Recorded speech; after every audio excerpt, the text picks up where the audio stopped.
This edict identifies Jesus of Nazareth as a heretic and a blasphemer. This season on The Chosen. There are those for whom this will set off a series of events my followers won't understand. Lazarus, come out! I guess you're not holding back anymore. I can't. I'm out of time. See Season 4 of The Chosen in theaters on February 1st, starting with episodes 1, 2, and 3. Get your tickets now at thechosenriseup.com.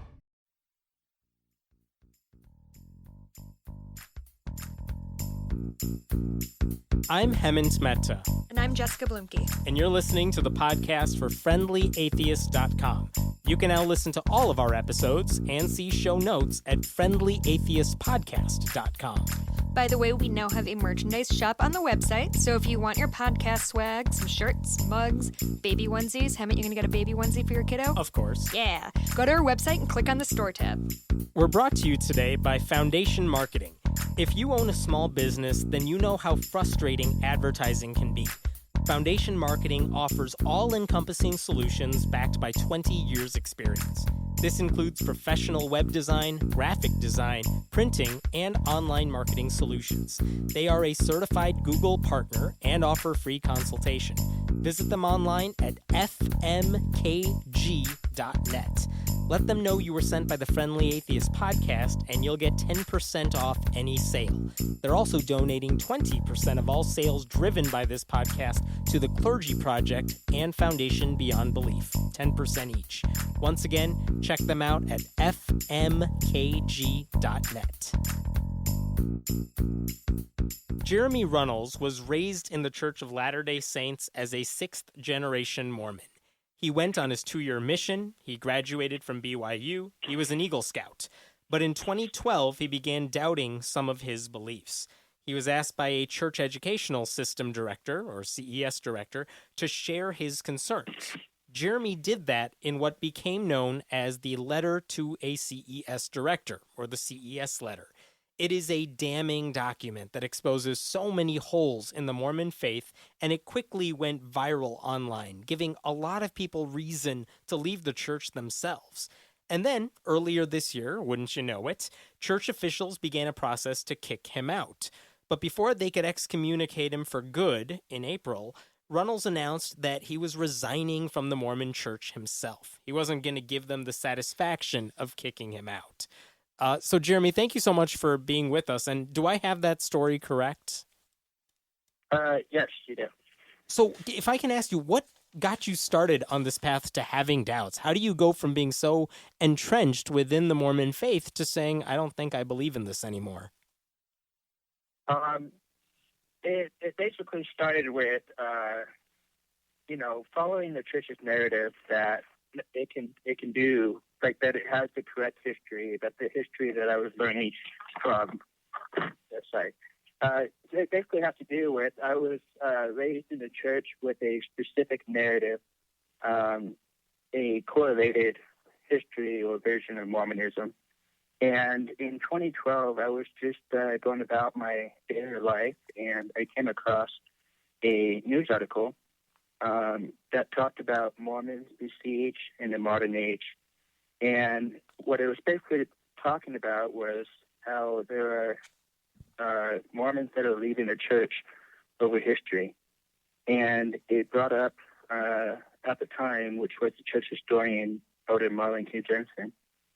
He gave a Q&A at Utah State University, or USU, as we call it here in Utah. And he was asked about the effect of Google on Mormonism and how the church planned to address, people leaving the church over discovering problematic aspects of Mormon history. And in that article, it quoted him as saying that we are experiencing an apostasy not seen since Kirtland. And I researched Kirtland before. I knew that it was a very important crossroads in Mormon history. And so when he said that, I knew that, something serious was going on. So I became very curious as to what was causing this exodus of Latter-day Saints leaving the church over history. And mistake that I made was pulling up Google and searching Joseph Smith's polygamy. It mentioned Joseph Smith's polygamy in there. And honest to God, I didn't realize that Joseph Smith was a polygamist. I was raised in the church narrative that it was just Joseph and his first wife, Emma. So to see in the search engine results that, no, that's not accurate, that he was actually married to 30, 40 wives, according to some historians even more, it really disturbed me. And then as I was Googling some more, I came across a word that I had never heard before, which is polyandry. And when I saw what it meant, it totally blew my mind. It means for a woman to be married to multiple husbands. So in this context, Joseph Smith was married to other living men's wives. And that just blew my mind. And so the rabbit hole just went deeper and deeper. I came across the book of Abraham, where Joseph Smith, where modern Egyptologists verify that what Joseph Smith translated is not correct and does not match with what he claimed it meant. So it just it kicked off this ultimately 4 years journey of Mormon research and history, and my mind still gets blown even to this day. I know Mormon historians who have been in the trenches for 20 years, 30 years, and they still learn something new. So the topic of Mormon history is really a really deep rabbit hole, and it's pretty disturbing when you first learn about it and you first start to realize that something is going on behind the curtain of Oz. We've said before, I know I've written it on the website, that Google may be responsible for more people leaving religion than any other website, any other force that I can think of. Is it? I mean, it seems a little weird to me, and I didn't grow up in the Mormon faith, obviously, but it seems a little weird that you didn't know about some of this stuff, because I feel like the very little I knew about Mormonism, that's one of the things that I always heard about, the polygamy thing. And so was this something that was just kept from you? Was it suppressed, or was it always, we heard about it, but we thought it was just, outsiders trying to slam the faith? Yeah. What was it? I would say it's a little bit of both. So in the Mormon narrative, they're really big with this idea that it's us against the world, the anti-Mormons and their lives. So, if you come across information, what they try to do is they try to frame it as it's not credible, it's not trustworthy, it's anti-Mormon lies. And what they really hammer in for you as you grow up Mormon is that the way to discover truth and reality in this world is through feelings. Because when you get feelings, good feelings, that's the Holy Ghost, or the Spirit of God, testifying to you that what you are learning about, especially if it's to the church, that it's true. And if there's something that doesn't feel good, it's false. And a hilarious example of this kind of thinking was when I was having my conversation with my state president a year and a half ago in his office, his church office. After I had committed him to reading the CES letter, I asked him what he thought about it. And he said, I got it done when I read the CES letter. So what he was saying was the CES letter was full of lies or,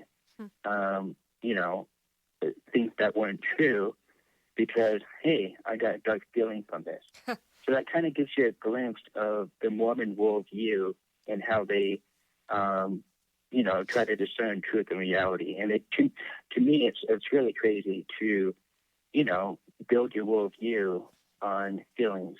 And so, yeah, as we talk more, maybe I can explain more how that has shaped my worldview over the last couple of years. But yeah, it's a mix. It's a narrative of, anti-Mormon lies. The church is, the church is the one and only true church on the earth that can basically do no wrong.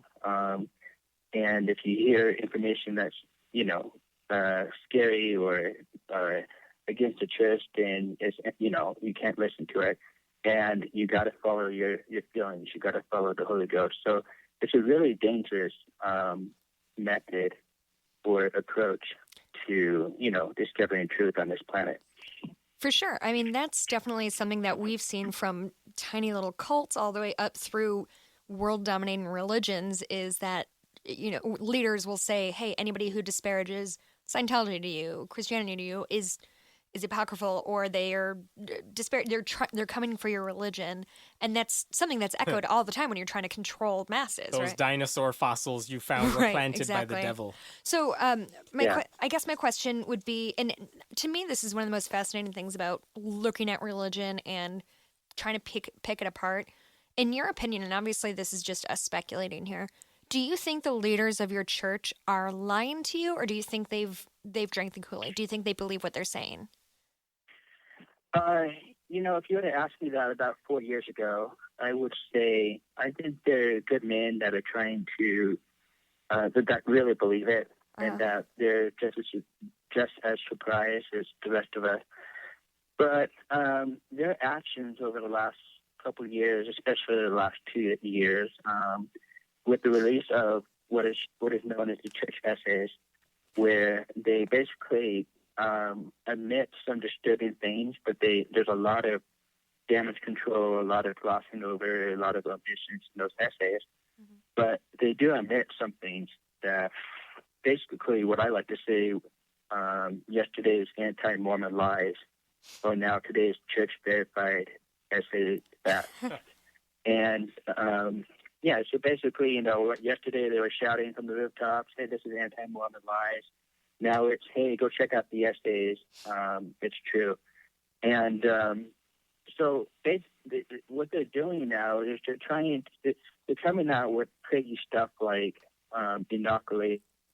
And the idea behind inoculation is you focus on the youth of a church, and you tell them about these issues through the essay, so that the hope is that they don't get shocked or feel betrayed like I did in 2012, learning about all this information that I didn't know before. Yeah, so if they hear it from the Mormon leaders first, it's not going to jar them the way it jarred you. Yeah. Exactly.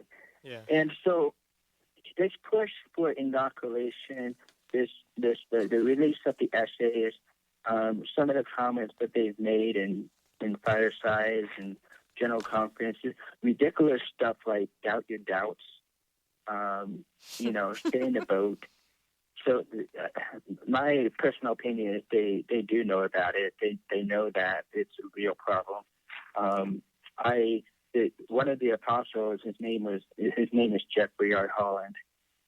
He did an interview with BBC about 2 years ago, and it's video recorded in his office.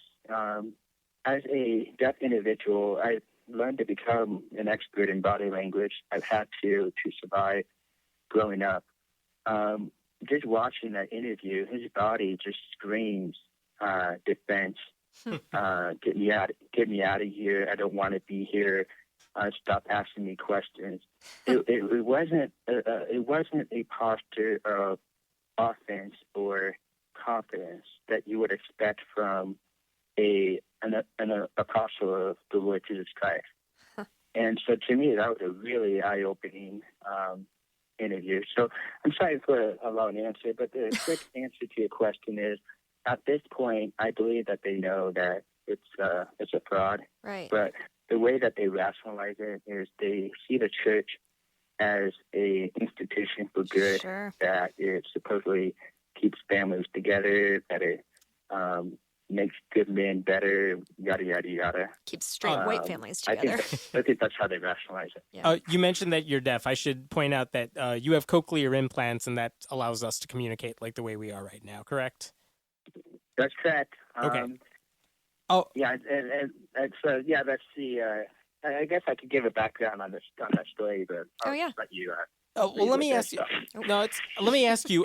When you were writing the CES letter, I mean, that's a long document. Mm-hmm. What you must have been researching this stuff for a long time, and I'm wondering, you mentioned polygamy, the Joseph Smith's polygamy, but what were the things that really stood out to you as, oh my God, I had no idea this was going on, and so you included it in the letter? What were the things that really stood out to you? The Book of Abraham was a big one because the keystone of Mormon religion is the Book of Mormon.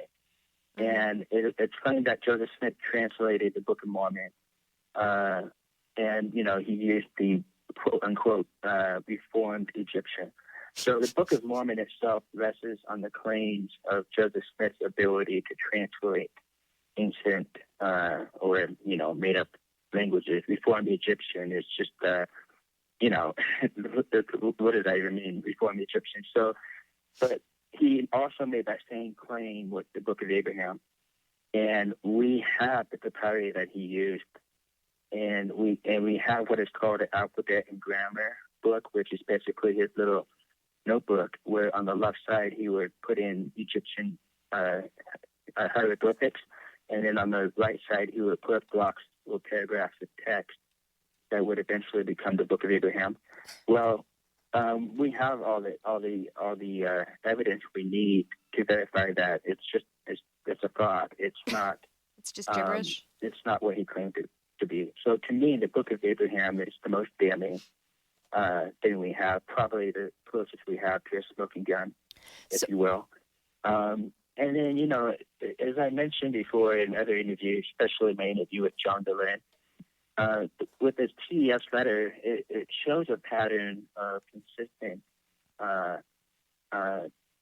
deliberate fraud, where, for example, Joseph Smith spent much of his adult life marrying other men's wives and women and teenage girls in the dark. He did not want the world or the saints in general to know about his polygamy. He even put in the affidavit in the newspaper and had 31 people sign basically attesting that he was not a polygamist, when the fact is, and even the church admits now, he was practicing polygamy during that same period of time. So it just goes on and on, kinderhood plates, all this other stuff. It just shows a pattern of deliberate fraud. And I think that's what resonates to a lot of people with the CES letter. It shows this pattern. It shows a high-level view of this continued systematic, deliberate deception. I think it's interesting because Hammett mentioned before that one of the things that most of us know about Mormonism, or I guess kind of put together with Mormonism, is the polygamy. But it really sounds like that was the thing that shook you the most. Is it just because you had been lied about that, lied to about that for your whole life, or was it actual polygamy that put you off? The polygamy got me in terms of hitting on Joseph Smith's integrity. It's just the common decency, human decency, and the common human morality of knowing that you just do not marry other living men's wives. And it goes vice versa, so I don't sound sexist here. You just don't take another person's girl or a guy, you know what I mean? Like, it's just not right. So that really shook and changed my view of Joseph Smith's morality and sense of decency and integrity. And then when you get into the Book of Abraham and the kinderhood place, it's like looking over his shoulder as he is deliberately and systematically trying to deceive people. And that takes it to a whole new level. And, there's other stuff added into it, but those two are just sucker punches. It really, I could never go back to the way I saw Joseph Smith again. There's a hymn that Mormons sing in church called Praise to the Man. And I remember going to church and that was, the song being sung in sacrament meeting. And I just couldn't sing it. I was disgusted. It really bothered me after learning these things about Joseph Smith. And, this story that I experienced is not unique. There there are many, like there are hundreds of thousands of Mormons that likewise experience this awakening, if you will. And yeah. Can you briefly walk me through the timeline here? You wrote the CES letter. What came first? Did you send it back to the CES director, or did you post it online almost immediately after it was written? Yeah, so real quick, I lost my faith in 2012, in the summer of 2012, and my family became aware around the same time, especially my grandfather. And so fast forward to the spring of 2013, April 2013, my grandfather, concerned about my disaffection from the church, decided to basically rescue me. And so part of that rescue was an offer to introduce his friend who was a CES director. And surprisingly, the CES director emailed me and basically said, lay it on the table. Let's see what we can do to resolve your concerns and doubts and basically get you back in the church. And as part of being deaf, my language is writing. So a lot of people are surprised, like, wow, how did you write, 80-page document? It's not difficult for me. I just write it, it's not a huge project. And so I emailed it to the CES director. He actually read it and responded that, it was a very well written document and that he would get back to me. And so as part of the way that the letter went viral on the internet is before I sent the document to the CES director, I shared it with some friends on Facebook, like close groups, and on Reddit to basically get feedback to make sure that the facts were correct and, any grammar or typos or whatever. And so several of the people that were giving feedback on the document liked it so much that they shared it with their family and their friends, and then they shared it and so on and so forth. So it wasn't like I just put it on the website and spent, thousands of dollars in marketing. So when you wrote these questions, were they rhetorical questions, or were you really asking these? I guess what I'm trying to say is, were these questions that you really wanted answers to, or was this more of a statement of, look at all these inconsistencies, look at what you're telling us versus what's reality? Did you expect them to come back and address you point by point, or did you just want to make sure that your ideas got out there? I saw, like, when he said lay it on the table, I saw it as an invitation to finally get official answers from the church. And the way it operated was I had all these concerns, and if I just presented to him two concerns, it wasn't really addressing the real problem, which is all these other concerns. So I decided to just lay it all out there and see where it went. It was honest. It was sincere. Some people say that, well, there's some conclusions in there, so you weren't really asking questions and were really seeking answers. But that's not true. The way that I wrote it was in the beginning. I said, hey, I'm just going to lay it out. Right. I'm just going to tell you how I'm seeing the world right now, and for you to correct me where I'm wrong. And so it was a mix of questions and conclusions in hopes that he could come back, from a more official point of view and say, no, this is not correct because of ABC, and that's not correct because of XYZ. So, do you know how many people have either left the church or, started the process of leaving the church because they came across CES letter? Like, I guess I'm wondering, like, what's your inbox like? What sort of letters do you get from people? I get emails every day.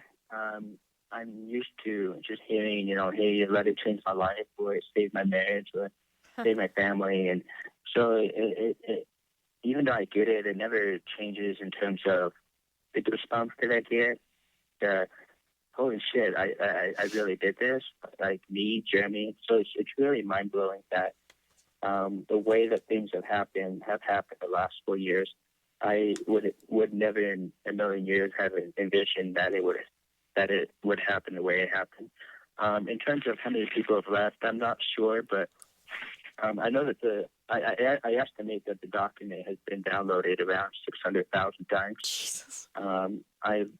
corresponded to around 12,000, 13,000 people over the years. Wow. So I'm not sure the exact number, but I imagine that it's, a good number. Yeah, definitely. There's an understatement for you. So one of the things that happened, one of the reasons I was so excited to talk to you now is because very recently you were, I guess the church began proceedings earlier this year to say, to have a disciplinary council with you, basically the formal steps to kick you out of the church. And I think if I have this correct, you had a meeting with them. You actually videotaped that meeting. But before they could officially go through the motions of kicking you out, you basically announced to the world, you know what? I quit. You dunked over him. Yeah. you didn't give them the satisfaction of kicking you out. I love it. Yeah, so for those of you that want the details, it's cesletter.org/resign. I recorded 100% of all of my communications with the state president, emails, audio recordings, and part videos, so that everybody could see for themselves what a kangaroo court or kangaroo process it was. It was just dishonest from the very beginning, and I wanted the world to see how the church treats questioners and doubters. The reason why I did what I did in the kangaroo court is because I wanted. I'm a very freedom conscious individual. I was raised in a Mormonism where I was taught to do what is right while letting the consequence follow. I was taught to seek truth no matter where it's found. And I was taught that freedom and the free agency of the individual is so important and so paramount. And I've done nothing wrong, and I felt that it would be a grotesque injustice to myself and my integrity to allow them in their kangaroo court process to excommunicate me. And I just decided that I no longer wanted to be a part of a organization that does not value freedom and the free agency of the individual and truth and transparency. So I decided to take things in my own hands, and after it just became obvious that they were not going to answer my questions in the court and the whole process was just a kangaroo court, I basically told the state president, the leader at the time, to his face that I was excommunicating the LDS Church, that I was excommunicating him, and that I was excommunicating his kangaroo court for my life. And then I walked out. That's so boss. I hope you dropped a mic somewhere on your way out. I don't know where you would have found one, but there you go. So what do you call yourself now? I mean, you're no longer a member of the LDS Church. Have you lost your faith completely? Do you call yourself an atheist, or do you still believe in a higher power? You just can't find that through Mormon Church. My transition over the years has been kind of interesting. What has happened is, like, in the beginning, especially probably until 2015, I was a deist. I held on to a belief in a higher power, the idea that, this higher power created the universe, but then kind of, disappeared. But then, as I was able to kind of move away from Mormonism and not fight with the apologists as much, I was able to read a little bit more on, on atheism and, Sam Harris and Christopher Hitchens and Dawkins and, some other books. I'd probably say that I've arrived to a position now where I'm more agnostic atheist.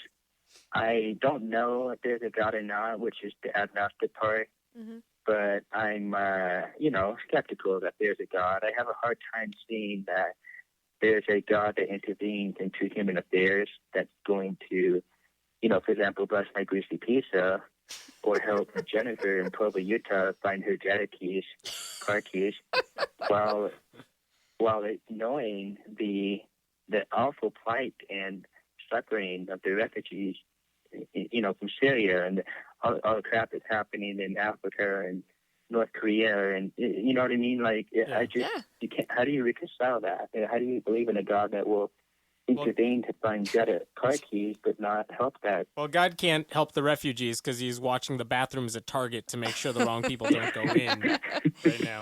Yeah, you're asking the wrong people those so questions. I just couldn't get around that. Like, if the God won't intervene, then basically he or she or it or whatever is useless. Yeah. I mean, it sounds like you're trying to be as intellectually honest as you can. Yeah. Which I love. Do you think, were it not for Google, do you think you would still be a believer if you hadn't kind of stumbled onto that stuff about the multiple wives, things like? Do you think you would still be in the church, or do you think you would have found your way out regardless? Just make sure I understand the question. Would I still be a believer if I hadn't come across that newspaper article or whatever? Yeah, I mean, if it weren't for Google, if you just didn't have access to that information and still believed everything in the church, do you think you would have found your way out anyway?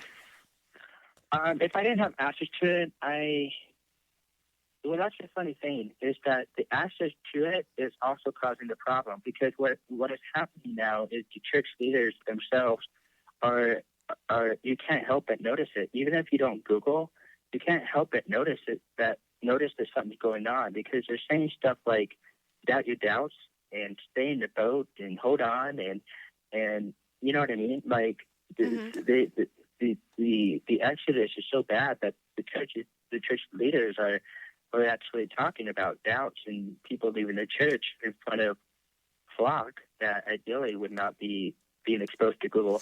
So if I didn't Google what I did in 2012, I think I would still have eventually found myself out, because I'm curious in nature, and just hearing, the rhetoric about doubt. Like if I heard doubt your doubt, but doubt your doubt before doubting your faith, I would have been like, that's the most retarded thing I've ever heard. Why is he saying that? Okay, I'm going to pull up Google. So, it's just a matter of timing. But the reality is that the floodgates are open, and it's getting so bad that even the apostles are holding, firesides and talking to members of a church about, stay in the boat. So talking about that, I mean, look, 8 years ago or so, we were all the country was practically talking about a Mormon moment. Mitt Romney was running for. I'm sorry, that was 4 years ago. But yeah, Mitt Romney was running for office, and you had the Book of Mormon musical, which was pretty pro-Mormon in a lot of ways. Silly, but it was. They were very popular. And over the past couple of years, it's been crazy. Wreck. It's been like self-immolating, where your story is part of that with the CES letter, but they've also excommunicated. We mentioned John DeLynn, Kate Kelly, they excommunicated. They also instituted a new policy a few months ago where they said, if even if your parents are gay, you're not allowed to be part of the church unless you, denounce their relationship. That's a good idea, Mormon Church. By the way, that policy, I have never seen anything like it. From my point of view, it really, really did some serious damage. I've seen members of a church that I thought would never leave over that policy. Well, so that's my question. What the hell is going on in the Mormon Church that they are basically shooting? Down. Yeah, they're shooting themselves in the foot, it seems, over these stupid policies. I mean, if I'm working for the church and I'm like their strategist, whatever the word is. Strategist? Yeah. If I'm one of those people and I'm working to improve the church, which is practically everyone in Mormon leadership, surely someone would have been like, whatever we're doing, it's not working, because there's all these high profile. That's not how it works. Where am I wrong? In the church, the first presidency and a quorum of 12 are prophets, seers, and revelators. This is a very authoritarian, top-down hierarchy organization. You do not question your leaders, period. And so the problem that creates is you got these guys that are in their 70s and 80s and even 90s. Nelson is 90 years old. They are just stuck in 1950, and they have no feedback mechanism. They have no millennials or Generation X members of the church saying, "Hey, dudes, let's bring you up to speed here," because they're scared to death to present criticism to these prophecies and revelators. So you have this weird system where these guys just think that they know all the answers. They have no feedback mechanism, and they're seeing a lot of people leaving over the church, and they're trying to. They're like chickens with their heads on. They're going all over the place. It's really a bizarre situation, and yeah, they're shooting themselves in the foot. The gay thing. It's really unfortunate that they decided to make the LGBT community their target or their enemies, and the reality is that it's going to be one of the church's downfalls over the next couple decades. Prop 8 really did a huge amount of damage. Yeah. But then the new policy last November, I don't think we're really going to see how bad the damage is for a couple years. Are they aware of the protests that were going on in Salt Lake? They have to be aware, right, of all the people who are marching in Salt Lake City, turning in their official resignation forms, going through whatever channels to leave the church. Don't they see that as a reaction to the things that they're doing, or are you saying they don't even know or they don't care about that stuff?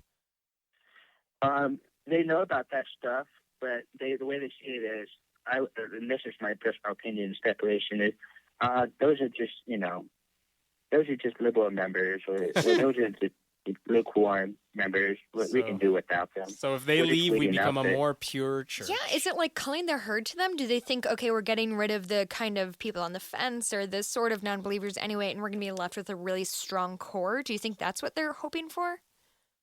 Yeah, I think my hope, and a lot of the hope of many ex-Mormons, was that the church would move the stakes wider and create a big tent Mormonism. But unfortunately, their actions, the leaders' actions, indicate that they want to make it a small tent Mormonism. And unfortunately, the Mormonism, that they keep going this direction, the Mormonism that we're going to see over the next couple of decades is a Mormonism, a fundamentalist Mormonism, a very extremely ultra-conservative Mormonism. So it's really unfortunate, and my hope was that they were going to chill out and be a little bit more compassionate, more accepting of a variety of different worldviews, and but it's really jokes on you. They're doing the opposite thing. Yeah. So you said it would be disappointing, but is it a good thing or a bad thing if the church becomes ridiculously small because everyone's leaving, but they become more fundamentalist? Is that a good thing or a bad thing? It is a good thing that the church, people are leaving the church, because the true claims of the church are obviously not true, and they're finding it out, and they're liberating their lives and their marriages and families as a result of that. So part of me is sad that the church is not going to allow a wider tent Mormonism, in terms of the part of me that little part of me that's still is still Mormon, that I'm trying to work on. It's kind of sad that the church is going this way, but at the same time, the church is showing its true colors by going this direction and doing harm to the LGBT community, and so on and so forth. So it's a complicated mess, and it'll be very interesting to see how things pan out over the next 5, 10, 15, 20 years. I'm curious if sort of the people like you kind of go on to form your own little community of holding on to the good things that you liked about Mormonism, the sense of community, the sense of family, but sort of trashing the anti-gay rhetoric, the, all the lies, all the things like that. Do you think something like that will happen? A secular cultural Mormonism, so to speak, that's not spiritual necessarily? No, and John Dehlin, I think will attest to this too. It's hard to create secular communities that are comparable to Mormonism. Yeah. And there's different reasons for that. I mean, what really glues the Mormon community is they just know that the church is true, that they're led by living prophets and revelators. And that's something that's very hard to match. in a secular community. But at the same time, I'm seeing a lot of promising developments like Oasis, Sunday assemblies, the ex-Mormon community. There's close-knit communities in that tent. So because there's a shared history of Mormonism, there's a shared history of struggle of learning, about the Church's truth crisis. So I don't know. I think that's the question of the 21st century is how can we build sustainable secular communities in the age of doubt and decline of religion. And Jeremy, what happens to you now? Excommunication in the Mormon Church is a big deal. Are you in touch with family? What's going on with your social circle, your friends? It's the thing is that my journey has been a pretty visible journey the last 3-4 years, so it's not a shock to anyone that I'm no longer in the church. In terms of I've shared my doubts and so on and so forth. It's more of a formality. My name just got removed from the church. I'm no longer associated with the church. My family impact has been pretty minimal.